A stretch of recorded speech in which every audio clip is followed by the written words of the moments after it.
Você já teve algum osso quebrado? Assim, já se quebrou alguma vez? Eu me lembro que... Quem já quebrou um osso aí, levanta a mão. Ó, uma galera aí levantou a mão, né? Eu lembro que eu era criança, e aí eu era meio lerdo, assim. Eu continuo lerdo, mas agora eu não sou mais criança, né? Para me aventurar a fazer as coisas erradas. Então, os garotos da minha escola estavam pendurados num negócio de ferro, e eles se balançavam e se jogavam lá na frente. E eu resolvi fazer aquela parada, achei legal, pô, maneiro, e parece fácil, simples, vou fazer. Aí, pô, na primeira logo que eu me balancei, aí já caí todo errado lá na frente, apoiando com o braço, quebrei meu braço. Aí senti uma dor, até entenderem que eu tinha quebrado o braço, demorou, mas foi terrível, assim. Eu sei que você, talvez de modo, enganado, não tenha levantado a mão, mas metade da igreja aqui é formada por dentistas. Então você já quebrou um osso com certeza. Seu dente, é um osso, tudo bem? E se você quebrou um pedacinho desse dente, quebrou um pedacinho de osso também. Fica a dica, poxa, procure os dentistas da Oceânica e você sairá com um sorriso perfeito e maravilhoso.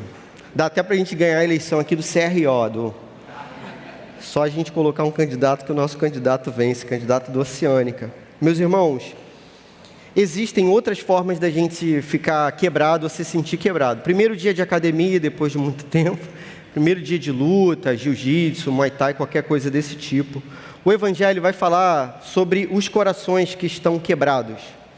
O Evangelho vai falar quando as pessoas se quebram por dentro.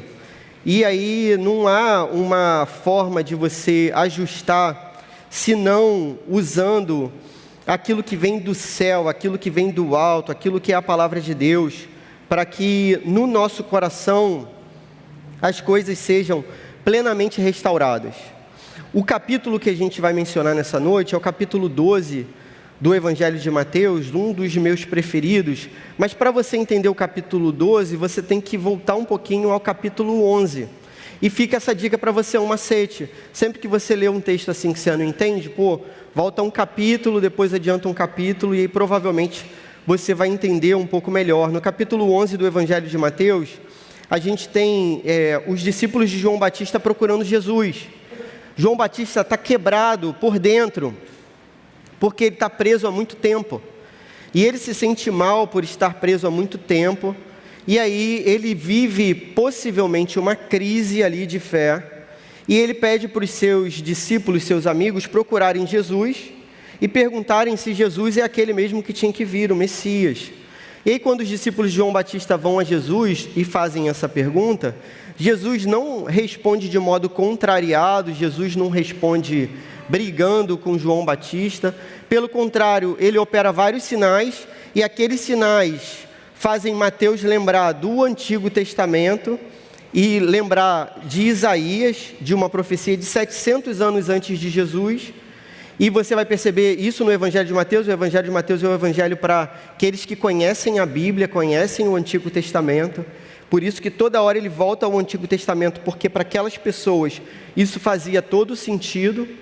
Então Jesus cumpre as profecias de Isaías e fala para os discípulos de João Batista: agora vão lá e digam para João Batista o que está acontecendo. Os cegos estão vendo, as pessoas estão sendo curadas, os leprosos purificados, o Evangelho é anunciado aos pobres, e feliz é aquele que não se escandaliza por minha causa. E eles vão, contam para João Batista e consolam o coração de João Batista. No final do capítulo 11, a gente vê Jesus amaldiçoando algumas cidades. E aí a gente tem um subtítulo aqui: ai das cidades impenitentes. É bem estranho isso. Por quê? Porque Jesus vai mostrar para a gente que o fato de a gente poder ver alguns sinais não significa que pelos sinais a gente vai crer verdadeiramente. Então essas cidades que são chamadas de Betsaida e Corazim, essas cidades viram muitos sinais, mas essa galera aqui não se arrependeu, essa galera aqui não se converteu, eles não creram em Jesus. Eu conversei recentemente com um rapaz que ele me disse isso. Ele falou assim: poxa, Clóvis, eu queria ver algum sinal para que eu creia. E eu disse para ele: cara, a lógica da Bíblia é exatamente oposta a essa. Primeiro você tem que crer, e aí depois você pode até ver sinais. Mas o fato da gente experimentar algum sinal não significa necessariamente que a gente vai se converter, que a gente vai crer de todo o coração. Jesus, depois de amaldiçoar aquelas cidades, ele finaliza esse capítulo na memória de Mateus com a parte talvez mais bonita do Evangelho, que é o chamado dele para aqueles que estão cansados e sobrecarregados. E ele vai dizer assim: venham a mim, vocês que estão cansados e sobrecarregados, e eu os aliviarei. Tomem sobre vocês o meu jugo e aprendam de mim, porque sou manso e humilde de coração, e vocês acharão descanso para sua alma, porque o meu jugo é suave e o meu fardo é leve. Perceba, Jesus chama para perto pessoas que estão cansadas e sobrecarregadas. Jesus não chama os cheios de energia, os inteiros. Jesus chama pessoas cansadas e sobrecarregadas. Quando ele acrescenta a palavra sobrecarregado, é um tipo de cansaço que não passa com outra coisa que não seja com a presença dele mesmo. Estar cansado e sobrecarregado é não ter esperança de deixar de estar cansado, a não ser pela presença de Jesus. Você pode ficar cansado por vários motivos, e existem muitas curas para o cansaço. Por exemplo, 1 mês de férias, massagem, banho com água quente ou água gelada, às vezes até remédio. Contudo, o cansaço que Jesus está apresentando aqui para nós é um cansaço que permanece, que não pode ser aliviado, senão pelo fato de você se aproximar do coração de Jesus Cristo. E Ele oferece o nosso coração, o coração dele para nós nesse momento. E Ele define o seu coração de modo maravilhoso. Jesus poderia usar qualquer definição para o seu coração sem ser essa, mas Ele escolhe duas palavras. Ele diz que o coração dele é manso e o coração dele é humilde. O coração de Jesus é completamente oposto ao nosso coração. O coração de Jesus é um coração humilde. O nosso coração, de modo geral, é orgulhoso. Você fica feliz quando alguém fala bem de você, te elogia, dá um tapinha nas costas, quando você é o primeiro lugar, quando você se destaca, quando você é melhor. Por outro lado, você se ressente, você fica triste quando alguém fala mal de você, aponta algum tipo de defeito. Quando você fica por último, quando você perde, é desclassificado, reprovado, assim por diante. O nosso coração é naturalmente orgulhoso, mas o coração de Jesus é humilde. O coração de Jesus é manso também. Existe uma obra da Clarice Lispector, que ela produziu na década de 1970, chamada Perto do Coração Selvagem. A Clarice, assim como outros escritores, por exemplo, Oscar Wilde, em O Retrato de Dorian Gray, e Hermann Hesse, no Lobo da Estepe, esses autores, eles viram uma verdade. E a gente aprendeu aqui que toda verdade é verdade de Deus. No fim das contas, esses autores viram que o coração humano, na verdade, é um coração violento e selvagem. O coração de Jesus é um coração manso e humilde. O coração de Jesus é manso. Você já viu uma fera num zoológico, por exemplo? Você já viu uma fera enjaulada, um animal selvagem? Ele fica andando de um lado para o outro sem descanso. O coração de Jesus encontra descanso no Pai. E o nosso coração pode encontrar descanso no Pai, no coração de Jesus Cristo, ao passo que a gente se aproxime dEle. E Jesus, então, nos convida para que a gente caminhe pertinho dEle, perto do seu coração. E agora, finalmente, a gente chega ao capítulo 12. No capítulo 12, Mateus vai se lembrar mais uma vez das profecias de Isaías, porque Jesus é o Messias, ele cumpre aquelas profecias. Esse trecho é um dos trechos mais bonitos da Bíblia, então acompanha comigo aí, por favor. Mateus capítulo 12, verso 15 diz assim: mas Jesus, sabendo disto, afastou-se dali. Sabendo do que? As pessoas estavam tramando para que tirassem a vida de Jesus. Então ele se afasta. Muitos o seguiram e a todos ele curou, advertindo-lhes, porém, que não o expusessem à publicidade. A tradução: Jesus curava aquelas pessoas e dizia assim, no ouvidinho delas, não conta para ninguém. E elas tinham que sair sem contar para ninguém, só que era difícil. O texto continua, verso 17, isso aconteceu para se cumprir o que foi dito por meio do profeta Isaías. Então Mateus está falando para uma galera que conhece o texto de Isaías, E aí ele vai se lembrar do texto de Isaías. Meus irmãos, olha que beleza nesse texto. Primeiro o texto vai dizer quem Jesus é. Eis aqui o meu servo que escolhi, o meu amado em quem a minha alma se agrada. Essa música já tinha sido tocada antes no Evangelho de Mateus, no batismo de João. Você se lembra que no batismo vem uma voz do Pai, o Espírito Santo desce na forma de pomba, Jesus sendo batizado, a Trindade ali naquele momento, e aquela voz do Pai diz: esse é o meu Filho amado em quem eu tenho prazer. A maior alegria do mundo é Deus olhar, virar a sua face para a sua vida e dizer que se alegra com a sua vida. Jesus era o cara mais pleno de todos, porque ele tinha isso todos os dias da sua vida. Jesus, então, é o Filho de Deus, para quem o Pai olha sorrindo.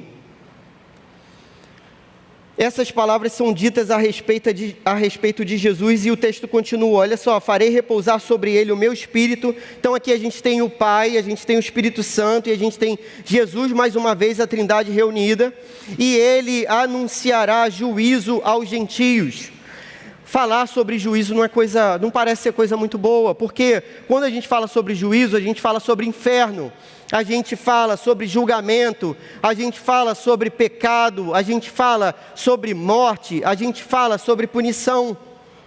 E há quem diga que falar sobre essas coisas não é tão bacana assim. Mas olha só, imagine que você esteja com uma venda nos seus olhos, caminhando para um buraco, para um poço, para um precipício, e alguém grite de longe assim para você: precipício, cuidado, precipício.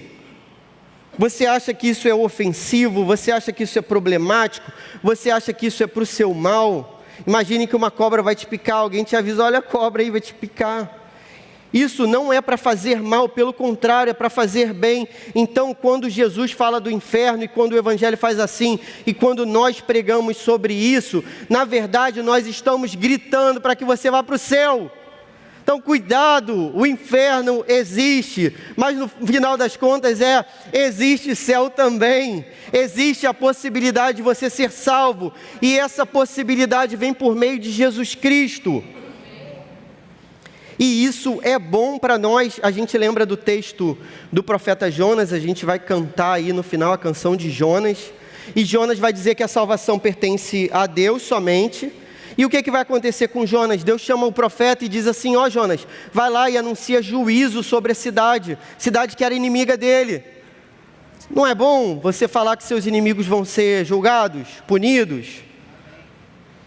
Maravilha, porque Jonas foge daquele chamado de Deus, daquela mensagem, né? Por que ele foge daquilo?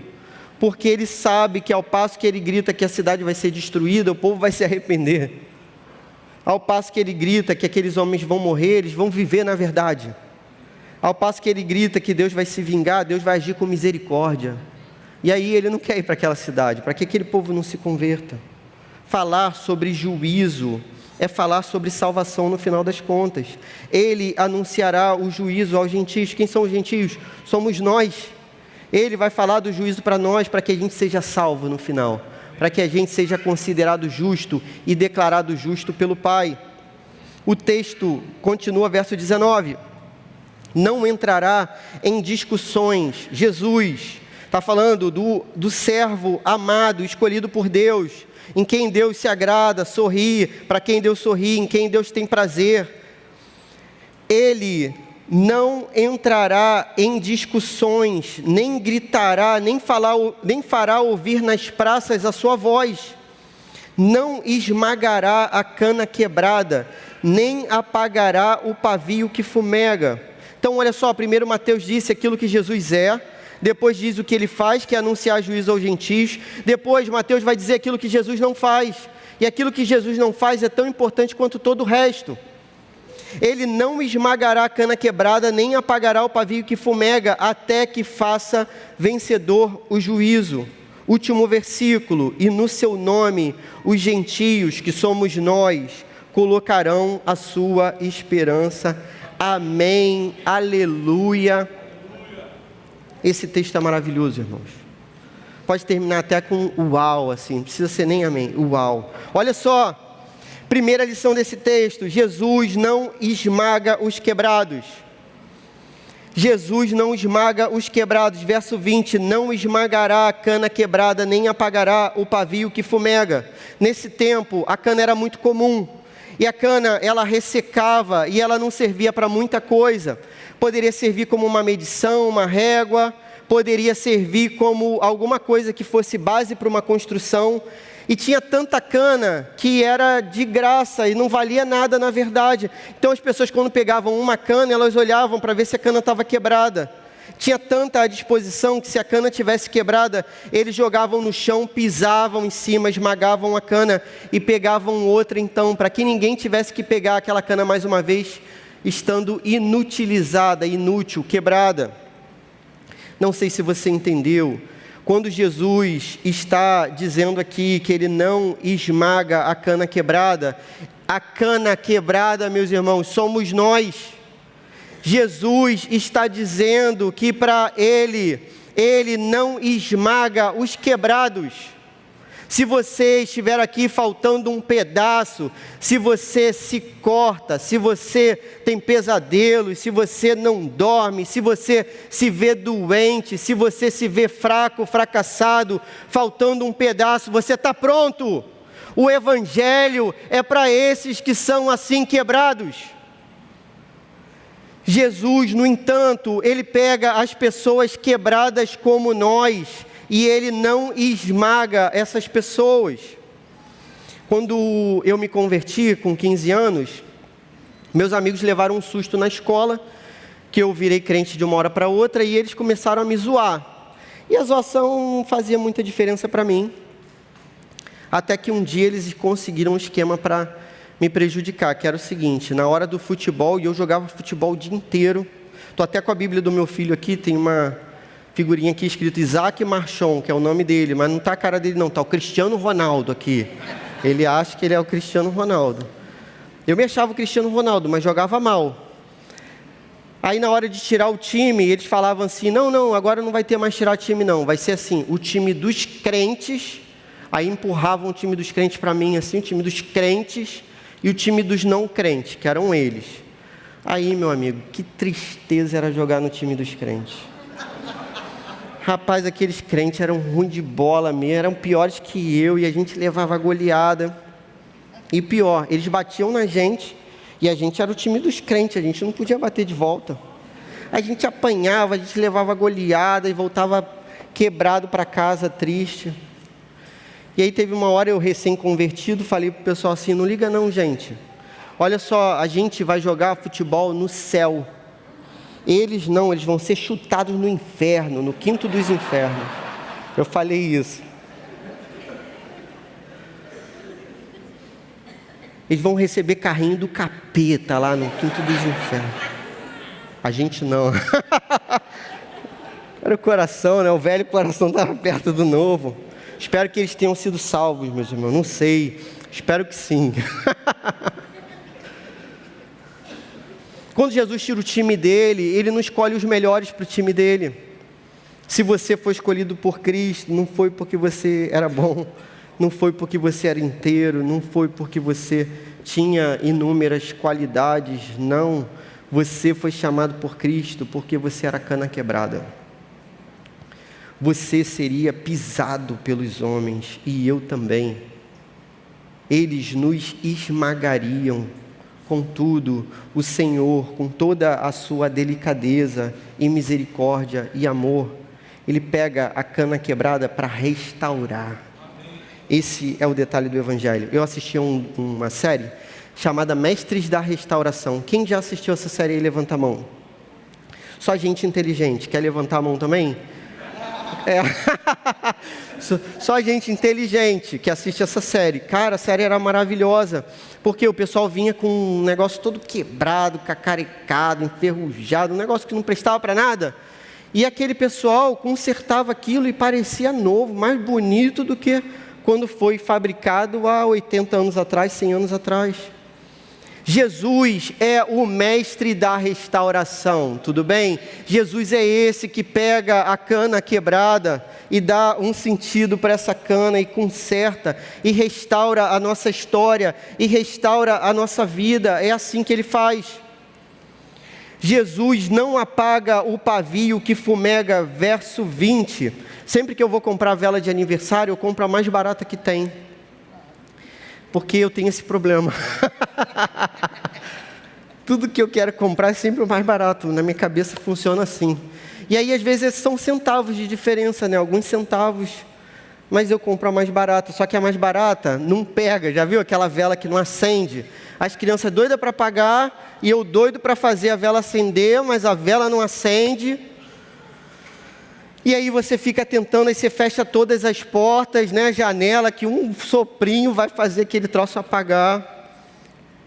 Cara, a Bíblia vai dizer que Jesus não apaga o pavio que fumega. Sabe esse pavio que dificilmente pega, mas que ainda sai um pouquinho de fumaça? O fogo já apagou, mas sai um pouquinho de fumaça e às vezes você tem que prender a respiração e todo mundo tapar o ventinho ali para ver se aquela chama começa a brotar. Jesus age na nossa vida assim.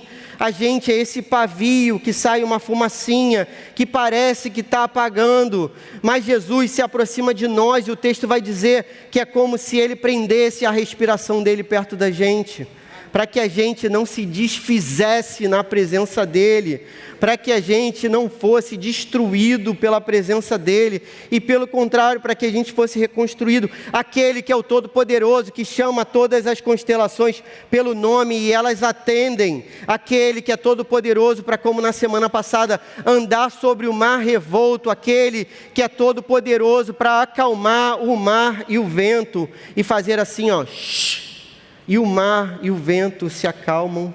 Esse Todo-Poderoso prende a respiração para reconstruir a nossa vida, de modo que a gente volte a pegar fogo por Ele, de modo que a gente volte a queimar em amor por Ele. Ele não esmaga os quebrados, Ele não apaga o pavio que fumega. Aleluia. Segunda lição desse texto: a voz de Jesus não é ouvida nas praças. Olha só que coisa interessante, verso 19: não entrará em discussões, nem gritará, nem fará ouvir nas praças a sua voz. O que isso significa?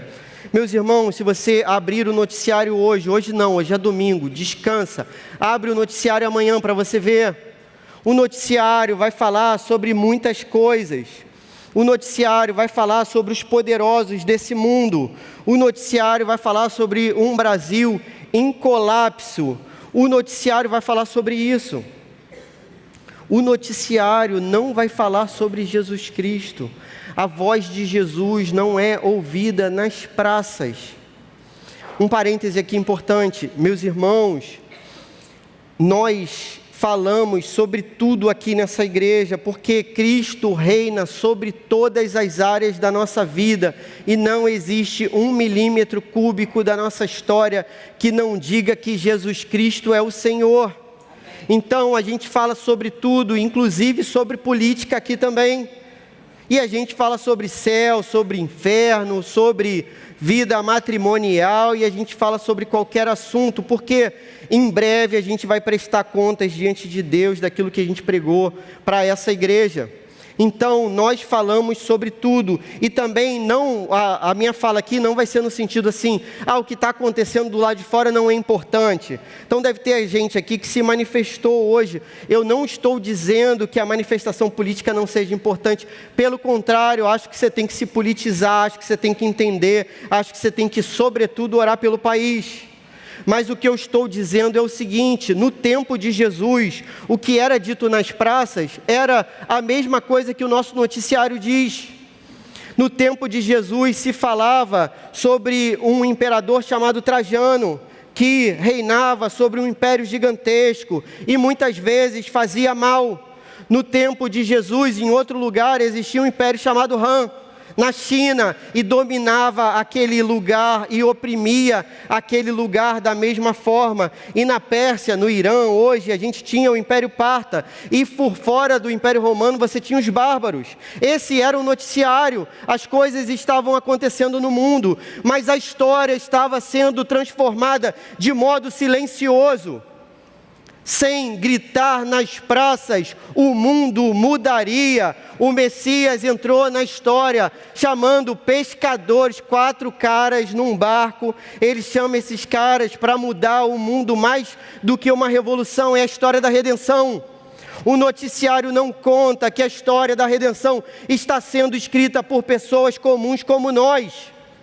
O mundo está mudando de verdade e para sempre e eternamente com a pregação do Evangelho simples de Jesus Cristo, com pessoas que eram cana quebrada, pavio que fumega, mas que foram restauradas por Ele e agora anunciam a restauração para outras vidas iguais também.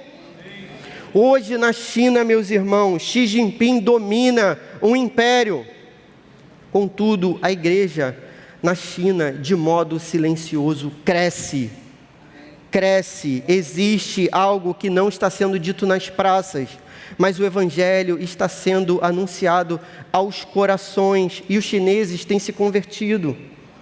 Grande parte do islamismo tem se convertido. A gente ouve dos missionários que as pessoas têm sonhado com Jesus no Islã.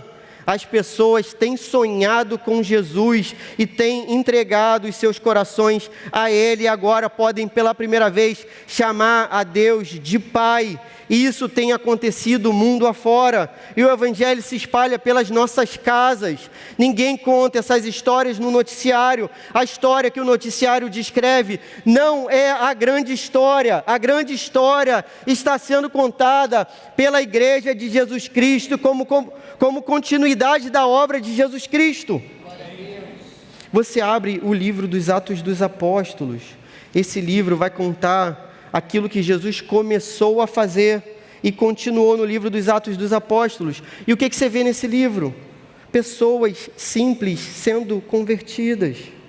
Pessoas como o eunuco lá, escravo, servo, no capítulo 8 de Atos. Paulo, um cara convertido no capítulo 9, batizado numa casa que ninguém sabe exatamente onde fica, no buraco do mundo, sendo batizado, entregando sua vida a Jesus. Depois capítulo 10, Cornélio sendo batizado e sua família também. Depois capítulo 16, Lídia, uma mulher numa reunião de oração se converte, aquelas mulheres se convertem, e agora há uma igreja em Filipos. E depois a gente vai ver o carcereiro sendo batizado, sua família sendo batizada. É assim, são escravos sendo chamados, são mulheres sendo chamadas, pessoas comuns sendo chamados, cana quebrada sendo chamada para a restauração dos corações e das vidas diante de Jesus Cristo.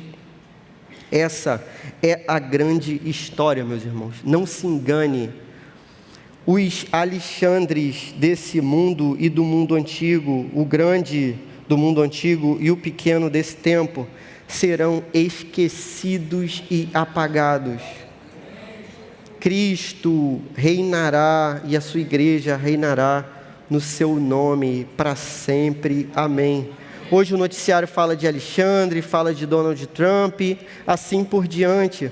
Mas essa é a história secundária de todas as coisas, não é a história principal. A história principal é escrita por Deus. Ele é o autor da história. Ele é o autor e consumador de toda a história e da nossa fé também. Aleluia.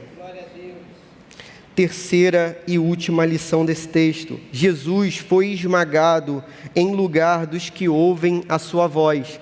Jesus foi esmagado em lugar dos que ouvem a sua voz. Então não somente Jesus não nos esmaga, mas Ele toma o nosso lugar. Jesus se faz humano como nós. Jesus se faz cana quebrada como nós. O Filho de Deus encarna, vem a esse mundo e se torna passível de todo tipo de coisa que a gente tem. Meus irmãos, no simples ao complexo, isso é maravilhoso. Por exemplo, você consegue imaginar que o Filho de Deus vai entrar nesse mundo para se coçar, para ser mordido por mosquito? Você consegue entender que o Filho de Deus entra nesse mundo para ter cheiro debaixo do braço?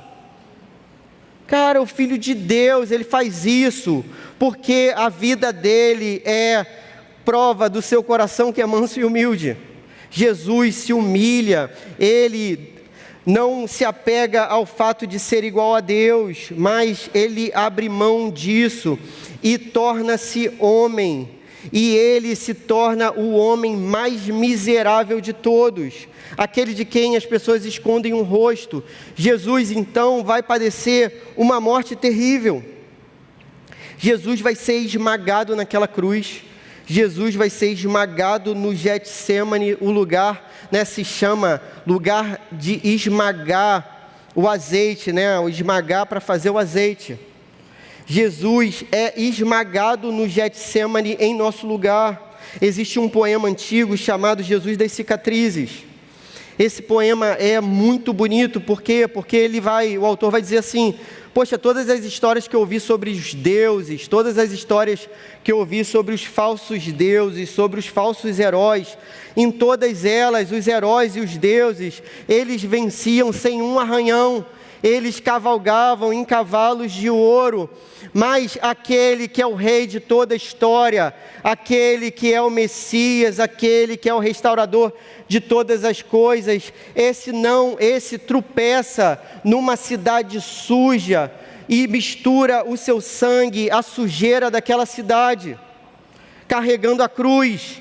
Esse é esmagado naquele lugar. O Jesus das cicatrizes é o único que pode conhecer o meu e o seu sofrimento. Os outros deuses não sabem o que é sofrer. Jesus sabe o que é levar um soco na cara. Jesus sabe o que é ser cuspido. Jesus sabe o que é ser traído. Jesus sabe o que é ser abandonado. Jesus sabe o que é ficar sozinho. Jesus sabe o que é ser maltratado.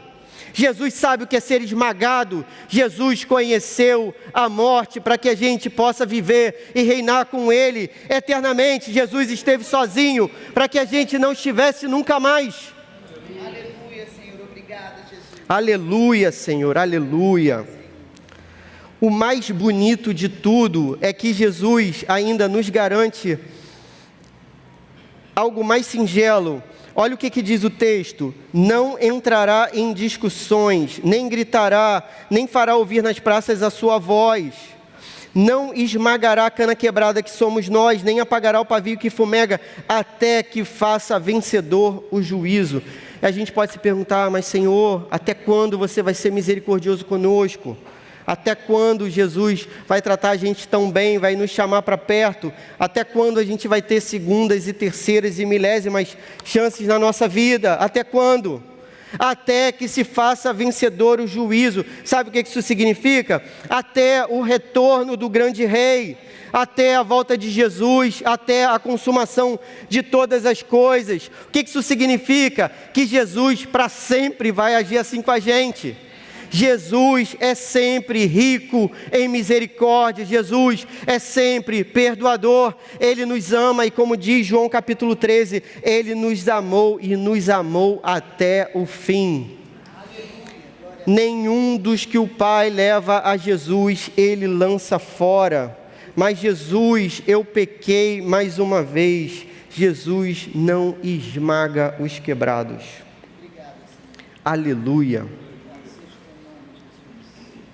Durante a eternidade estaremos com Ele, ainda que os amores dessa vida possam passar, ainda que você possa se decepcionar com seu cônjuge, ainda que você possa se decepcionar com os seus filhos, ainda que você possa se decepcionar com os seus pais, Jesus nunca te decepcionará, Jesus nunca te ferirá, Jesus nunca te trairá, Jesus nunca te abandonará. O amor dele é o amor verdadeiro, incondicional, que dura para sempre. Coríntios 13 vai dizer que o amor jamais acaba. Esse é o amor de Jesus Cristo. Nem morte, nem vida, anjos, demônios, nada nos separará do amor de Deus, que está em Cristo Jesus, nosso Senhor. Aleluia. Como que a gente pode, então, viver essa palavra hoje? Única aplicação: Aproxime-se de Jesus, aquele que foi esmagado para nos restaurar. Aproxime-se de Jesus, aquele que foi esmagado para nos restaurar. Meu irmão, existe algo mais bonito do que isso? O próprio Filho de Deus que derrama a sua vida para que a nossa vida pudesse ser poupada. O próprio Filho de Deus que assume o nosso lugar e nos chama para perto. O Deus que veio diz para nós: venham a mim. Jesus é o Deus de perto, de bem pertinho. Jesus é o Deus que te convida para que você se aproxime dele, para que você seja tratado, para que você seja restaurado, para que você seja completo, para que você seja curado, para que você nasça de novo. Jesus te convida ao novo nascimento nessa noite.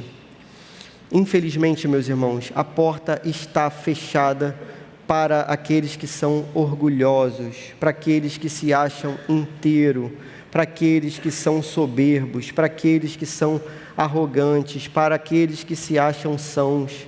Infelizmente, a porta está fechada.